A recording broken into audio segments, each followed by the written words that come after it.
This episode was co-produced by Startup Days, the Swiss networking and business event for startups, investors, enablers, and corporates. Check out Newcomers, the ultimate pitching format for pre-seed and seed startups in Switzerland. Applications are open from December 2nd, 2024 until March 16th, 2025. Find out more at startupdays.ch. Again, that's startupdays.ch. Look, it's amazing. We've tested it. It's great. Can you make 10,000 of them? Can you make 1 million of them? And we were not equipped to do it. We were not. It's not the mission of a research center to do high volume production. And that was the mission of Lightium. It was to really go out there to commercialize this technology for volume production.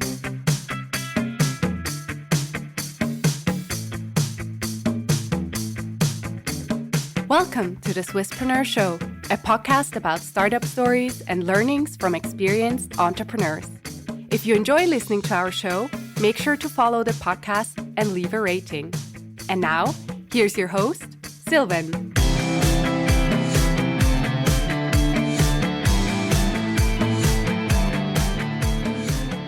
Frédéric, a warm welcome to the Swisspreneur Show. Thank you for being our guest today.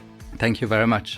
It's really a pleasure to be here. It's the first time doing it, so I'm looking forward to this experience. Same here. You are the co-founder and CRO of Lightium, a Swiss startup enabling the next generation of photonic integrated circuits. Before we talk about your company, you studied at EPFL and also Stanford in the United States, and then you worked for other people for about 9 years before you decided to start your own business. And what was your final point where you said, okay, I stopped working for others. I really want to have my own company and become an entrepreneur? Was there a decisive moment? I don't think there was a decisive moment or the myth of as a child, I wasn't selling, lemonade or whatever, right? So there was never a dream of me embracing this path.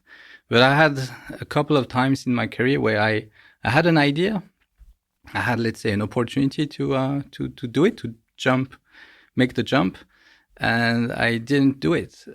And this third time, I think I did it because of the people, right? Because at the first time, I was alone, right? It was the idea from my PhD, and I would have done it alone. I think I was definitely not ready for that. The second time, I think it was not the right people around this idea, which is extremely important, right? When you start working together with a co-founder, with different opinion, with different sides, characters as well. So it's very important to bind, right? And the third time really was, I think, the right chemistry with the right people. So I think you highlight a very important part of becoming an entrepreneur here, the timing, because everything has to come together at the right time with all the different ingredients, the idea, the timing and feeling for the market, the team, of course, eventually also the funding. All of that has to come together at the right time. And it's very normal that maybe the first 2 attempts did not succeed in getting you into entrepreneurship. I like that a lot because it's a real reality check in that sense. Yeah, but and I think it comes to mind afterwards, right? It's only when we look into the past that we see, let's say, a plan, right? But it's a plan in our imagination, right? Because we never planned that, okay, I'm going to have 2 ideas. They will not work out. And the third one will be the right one, right? Exactly. It's only when we look into it afterwards. I think it's the right timing, the right people. It makes sense. I also wonder, because with your background, you can have easily also started a career in academia or continued a career in academia. Why was entrepreneurship the better choice for you in that sense? I don't know if it's better. It's different for sure, but it has also some similarities, and in very unexpected way. As a researcher, right, we have a goal, right? We have an hypothesis that we want to test, and that's when we start a PhD, it's like a 4-year adventure, and we have at the beginning one hypothesis that we want to test. But we don't know we don't know the path, right? The path, we have to carve it ourselves. And that's very similar in a startup, right? You have a goal. And it's usually very clear. We want, in 12 months, this is what we want to do. But you don't know the path that you need to choose, right? And as a team, but also as an individual, we start having, we are 8 people at the moment. And a lot of people are telling us, yeah, how do you do that? I don't know, right? You have to figure it out. I can tell you where we want to go, but you have to carve your own path. And that's, in a sense, this being able to do that in academia, unexpectedly at least myself, prepared me into this entrepreneurship path. And I like that perspective, because I never thought about it with the perspective that you just shared. And also the hypothesis part, you also usually have that as an entrepreneur, right? You say, I expect that this is the problem we're solving and this is the right market. And then you go out there with or without the product or solution to sell and to validate that. Exactly. Yeah. So it's very similar, much more than I thought before starting this conversation with you. This is fascinating. Yeah, I think though I would say the difference is the pace, right? As in a PhD in the research, it's usually pretty long. In the startup world, it's 4 times accelerated, right? Yeah. So let's talk about your company. You were founded in 2023. You were a total of 3 co-founders, right? Amir and Dirk are your co-founders in crime, so to speak. How did you meet, the 3 of you? So I met Amir at our previous company. So we were both working at CSEM, which is a Swiss research center, developing technology to transfer into the industry. He was leading the technical, he had a technical role. He was leading the technical activities, and I was leading the business side of it. So, identifying customers, acquiring them, creating projects, and so on. And we had a great time there. I think we are very lucky in Switzerland to have research centers, but also universities that are very close to the industry, that are not only doing basic science, and that prepared us pretty well to test, to validate this hypothesis that we had. And at some point we said, this is what we've been doing for some time. It's working. Why not do it, on our own? It should be exactly the same. It's going to be easy. Of course not. It was not that easy. And Dirk, Dirk was the professor at MIT who is a long-time collaborator of Amir. They collaborated quite extensively on this subject in the past, and he was one of our first believer, and also a business angel. So it was great to have him on board and get his perspective on the technology as with his science background, to carve a little bit, to define the roadmap and the technological bricks that we need to develop. So I think it's very, very complementary team. Yeah, I love that, because you bring the product, but also the sales perspective. And then on top of that, also the science perspective. Yeah. All together, the 3 of you. But your product requires some explanation, because it seems to be quite technical, obviously. So what are photonic integrated circuits? Please explain that to us like we're 5 years old. Yeah, of course. So photonic integrated circuits are like the silicon chips you find in your phone or in your computer. But instead of working with electricity, they work with light, with laser light. And the reason is that light goes much faster than electrons, right? Yeah. And that's why probably at home you already have optical fiber for internet, right? Because you get your Netflix video much, much faster with the optical fiber. And at the end of each optical fiber, you need to convert the information from light to the electronic world. Mm-hmm. And this is why you need a photonic integrated circuit. So it makes sense. So they're really important, and probably even becoming way more important in the future, as we always want to have a faster bandwidth and also have way more data that we process. Yeah, exactly. And we are, again, if we look at home, right, if we're lucky, we have internet bandwidth of maybe 1 gigabit per second or 10 gigabit per second. What we are targeting with our chips are speed of up to 800 gigabit per second, 1.6 terabit per second. So the applications are much different than the internet at home, right? And I then wonder, like, what industries do you cater to? Where is this today already needed to have this speed available? So until I would say a couple of years ago, there was no need for that speed. But a couple of years ago, ChatGPT happened, right? With all the AI hype and applications that need a lot of, let's say, computing power in data centers, but also bandwidth.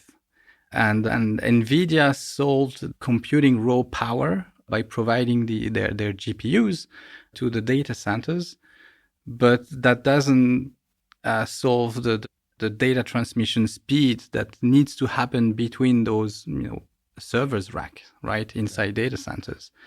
So suddenly there was a rush to find new technologies, alternative technologies that could bring the speed and the bandwidth that are required for these applications. And are there any specific industries? Like, obviously, it's probably the technology industry that you cater to, but are there many different industries that you could potentially work with, or what is the focus for you? It's so there are photonic integrated circuits are used in many different industries where telecommunication is needed. So of course, telecom industry, datacom industry, we talked about it with data centers, but quantum computing, they need also photonic integrated circuits for different reasons.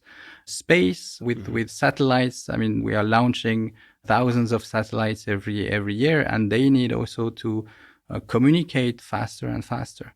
So there are a lot of different industries that we can cater to. Of course, it comes with some challenges. We have to understand all of these industries. What are their needs? They have different needs. So yeah, it's challenging, but extremely interesting and rewarding at the same time. And for you, is that also a challenge that you cater to so many different industries? Because I imagine for you as CRO, you always have to at least slightly adapt the sales pitch and also the problem that you solve for them. Although it's the same product, they all need a different story or at least storyline to get them interested. Oh yeah, that's for sure. And I think this is where the interest is great, right? Because typically when we are working in a certain industry, we are selling a couple of products that are only solving a couple of problems, and the storyline, the pitch, let's say, is always the same, right?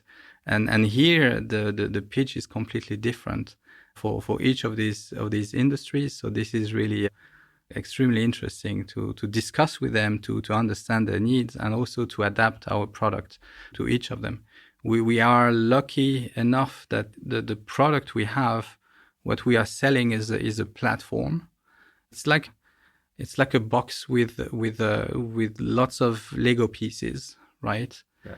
And then our customer will come and pick up these pieces and start building something with it, right?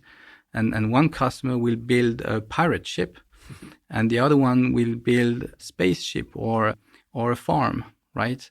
So it doesn't matter what are they going to build with it, as long as the building blocks, the Lego pieces, are made in a consistent and repeatable way. And this is what we are doing. I like that analogy. It's way easier to grasp what you're exactly doing.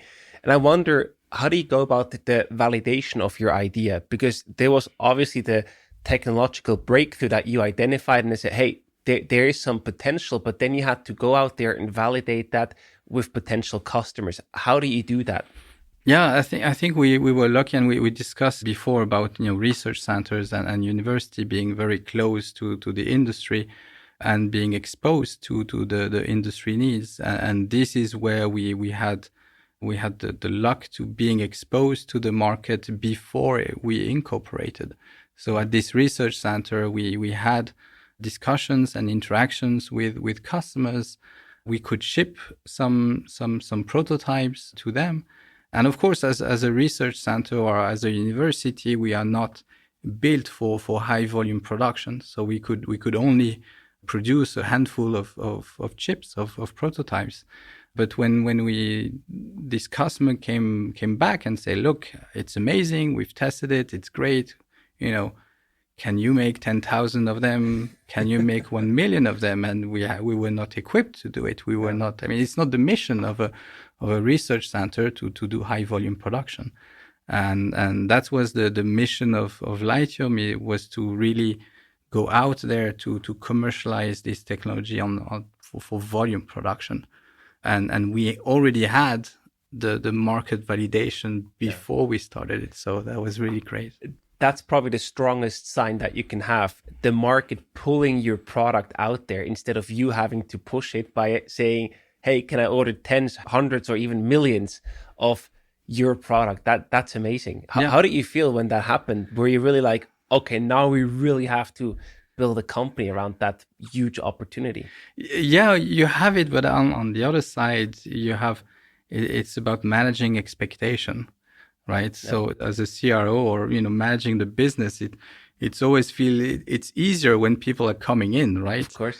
But now I think what is challenging is that having so many customers and the team is still very, very small. So how do we make sure that we are not frustrating them, that we have enough people to support our customers, and to also tell them, look, it's not, our product is not finalized yet. It's not there yet, right? Be mindful about your expectations, right? Exactly. But this is extremely exciting and hopefully rewarding. And at the moment, you're in the beta testing phase. What still needs to be fine-tuned on the product, and what's sort of your timeline to get it shipped to actual customers and say, okay, now we ramp up production and everything? What was interesting is when we started the company, we reached out to some customers and we say, look, can you give us a letter of support, right? And many of them told us, no, I don't want to write you a letter of support. I'm writing you a check. Wow. Right. I don't want to wait for your product to be qualified. Right. I understand the risk. It might not work at the moment, but I want to test it first. Right. So this is what we call the beta testing phase. We need to qualify our platform for high volume. That requires some fine tuning in terms of yield, of what are the performances we can reach, and at the moment they are not fixed yet, right? Mm-hmm. We know where we want to go, but they are not fixed, and this is what we are doing with this beta testing phase. Is we onboarded a handful of close partners that can give us extremely good feedback, right? So that's the deal, is that you can test it, but then, come back with your feedback so we can fine tune this platform to your needs. And being, I think, customer, not centric, but at least having this conversation, active conversation and interaction with customer early on is key. Definitely. And what will your business model look like? Did you already think about that? Will you have like a purchase fee? Will you have a subscription fee? Or what's the planned business model for you? The business model is very standard in this industry. So we are what we call the foundry. In the semiconductor world, there are quite a few foundries that are well known, like TSMC in Taiwan, mm-hmm. who are making all the semiconductor chips for Apple, for Tesla, for plenty of customers. So they are providing, as I said, this box of building blocks, and everybody is making their own chips, their own circuits with them, right? So this is what the business model we have, is that we don't sell any product. We have a service where people can design their photonic integrated circuits with our own building kits, right? And we will manufacture them for them. Amazing. And what you described before, people, instead of writing you a letter of support, writing you a check, that's like the dream of almost any entrepreneur starting out there. You also said at the beginning, you're a first-time entrepreneur, so many things are new for you, but you both, or all of your co-founders, bring a lot of practical experience from the field, from science already with you. So I just wonder, many times, when we think about entrepreneurs, you say, okay, straight out of university, you're young, you just go and hustle. You actually had and built a career in the field before. So I wonder, becoming an entrepreneur with that practical experience, how helpful is it? And what are still some of the challenges that you face in the early days now? I don't know if I don't think it's unique, right? A lot of people are doing it, right? But of course, the stories we all hear about is people, either dropping out or just right after PhD. Yeah. And I can only, admire those people because you don't even have any professional experience and you go for it, right? I could never do it. But I think having some experience, professional experience under our belt help us in different ways. Some, of course, are kind of expected. We already have a network, a pretty strong, solid network in this industry. The supply chain, right? How do you build a supply chain that is reliable but also solid, and that will survive any. And this morning we heard about Donald Trump, right, being president, and that put a lot of uncertainties on our industries, right, in terms of, so having a supply chain that can survive these kind of uncertainties, this is something that we thought about from day one. But also unexpected thing, right? For example, last week we had a great workshop with someone from the how to build your HR, your culture. And she was amazed that we did it so early on, and for us it was normal because we had past experiences in other companies where we saw that having a good HR or a bad HR can kill or your motivation, right? Yeah. Or build it, right? So that was really important for us to build it from the beginning. Another example that was quite funny for us is that when we first discussed with our potential investors, we were discussing the term sheet, and we really negotiated with them really hard, and they were, I don't think they were expecting that much negotiation for a seed round term sheet. But in the end, I think they really liked it because if we are negotiating with them, that means we are negotiating every contract, right? I love that perspective. With suppliers, with our customers. And we are, in a certain way, we are still very naive on a lot of things. Mm-hmm. But when we are talking about business, about the technology, we already have experiences from the past, which are helping us quite a lot. So I see that, right? You have the experience, you have the network. There are a lot of strengths coming together for building your company. Another thing that we often see, if you're starting right out of university, you still have a very basic lifestyle often, you don't need a lot of money. You are a bit naive and just say, yeah, we will see. I will just do my best. You don't have any family that you need to feed. So often when you then start your company later, this jump from a stable income, a secure job, and also a certain lifestyle standard, that can hurt. That can be a big change for many people.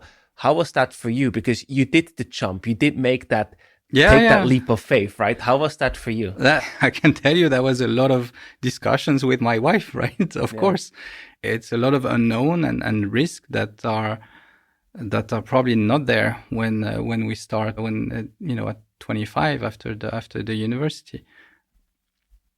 It's also a lot about, in Switzerland, I think we are lucky enough that we have a social, network in place that we can take this risk, right? And it's measurable, right? But for me, what was most important is the family life, right? I have two young daughters, 6 and 8 years old. I would never, trade any minute with them for the startup life, right? Yeah. And of course, we started. It's intense, much more intense than we expected, right? but it's about creating the boundaries where we can work and be flexible to adapt to each, let's say, working style. And as long as the results are there, right? And that's, we come back to the path that we carve in the academic world, but also in the startup world. The result matter. The path we take, the method, the approach we use to achieve them, this is our own, and we have to define them. I have a follow-up question on the family topic. You probably make less money than before with the stable job. You have more freedom on the other hand, but probably also way more work and stress coming your way with everything going on. For you as a father, is it easier because of the additional flexibility that you have to unite both the startup or the business life with your family than before, having a stable job basically, or is it more difficult for you? It definitely came with some adaptation needed. Of course, flexibility is great to have, and I can, I can leave work whenever I want if I need to take care of a child, do whatever, right? I can go. They had the other day, they had a bring your parents day, and then I could come, right? But of course, then in the evening, well, I was working, right? So you have to adapt, and for that, having also a partner that is here. I mean, it's cliche, right? But just last weekend, she left for 4 days to go on a weekend, and that's 4 days. It's nothing, but for 4 days I was alone with the startup, the children, and everything at home, and I was like, oh my God, a single father could never do it. But so that's also where we realize, the luck we have to be in a situation that is stable enough where we can do it. We can make this jump because we are surrounded by the right people. So not only in the startup, also in the family life, it takes a team to make it work. That's what you're saying. Sure. Yes. Let's also talk about your financing, because obviously you have expenses. You have a team of 8. You are now entering the beta stage and eventually want to lead to real production and to scale it up. This all costs money. There are 2 different ways that an entrepreneur can go about it. In the early days, we often see grants, like you also got from Venture Kick and the InnoSwiss. And then later down the road, there will be financial round with VCs. You did the seed round with 7 million, basically, to be exact. How did you negotiate these 2 ways of funding your company? Why was grants like InnoSwiss, Venture Kick the right start, and why did you then decide to raise a pretty big seed round of 7 million? I think, it's again, I think I go back to this to the ecosystem we have in Switzerland, where we can balance the 2 of them, right? We have access to grants, we have access to great funding resources as well. For us, going after grants at the beginning, it was about validating the idea, the business model we placed, and that was really an amazing accelerator, right? So using this grant, we could hire our first employees, we could deliver a few things, and that was really key to bring later on investors on board. So if I understand that correctly, the grants are giving you oxygen to breathe until you find something that's working, basically. Yeah. And once you have that, then you become a really attractive VC case, but they want to see something that's working, because otherwise you probably would have had a different negotiation. Of course. I mean, at the beginning you promise, and then you have to deliver. Yeah. So we are in this next phase, the moment, which is extremely exciting. But to go back to the grants, I think in Switzerland and in Europe we have access to those grants, but it's possible to raise grants up to 1, 2, maybe 3 million, right? Mm-hmm. with those initiatives. But afterwards, it's not possible. I mean, we cannot raise 30 million with grant money, right? Yeah. So having grants only gives you cash, right?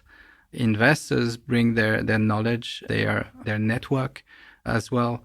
And for us, that was key. First of all, to have access to their, as first-time entrepreneur, to so that they can help us also grow the company, but also later on, you know, in the next round, we'll need much more than what grants can offer us. Makes a ton of sense.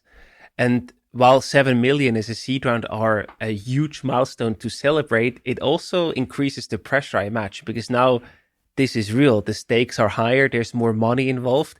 How is the team feeling? Do you feel motivated? Do you feel the pressure? How is the feeling in the team? Yeah, to be honest, we still didn't have the time to celebrate, but no, I think it's a great milestone. But we also have it opened up the only thing it did, it opened up the possibility for us to succeed. Yeah. Right. So we have a path in front of us. We have an objective. It opened up the possibility to achieve it, but we still have to walk the line. And now we are really walking the line, and it's very exciting. Yeah. And what will these 7 million be used for? Do you have, I assume that you have a detailed plan, but I'm just curious, what will you spend these 7 million on now that you're in the beta testing stage? The first objective that we have is to qualify our process for high volume. So we have a process that works, but we need now to make sure we can produce our chips with the right yield, with the right cost. And this is what we are tackling at the moment for the next 12 months. Got it. And you're a real pioneer in your field. And I know you already have described the next 12 months, but what are sort of the big next milestones that you want to achieve? I think the next milestone is to have our chips in a data center, like in a field test, right? I think this is going to be the ultimate test of the technology.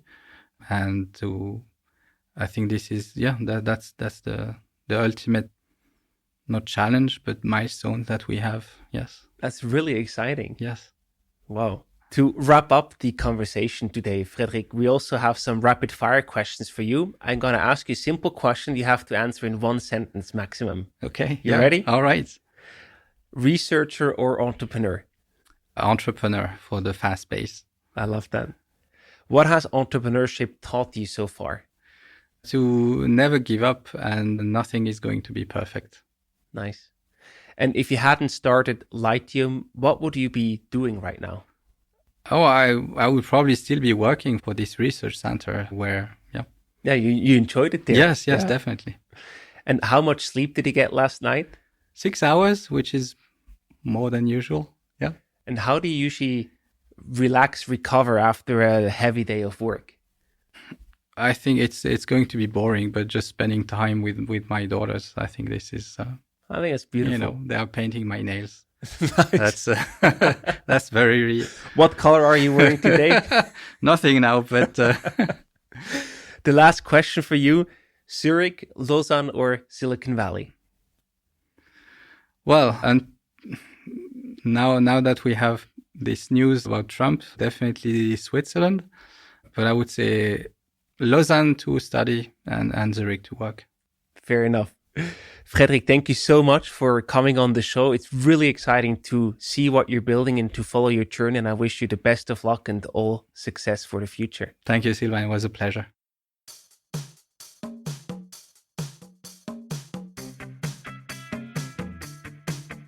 We hope you enjoyed today's episode. If you did, you can support us by rating our show on Apple Podcasts. This way, we can reach an ever-growing number of aspiring entrepreneurs.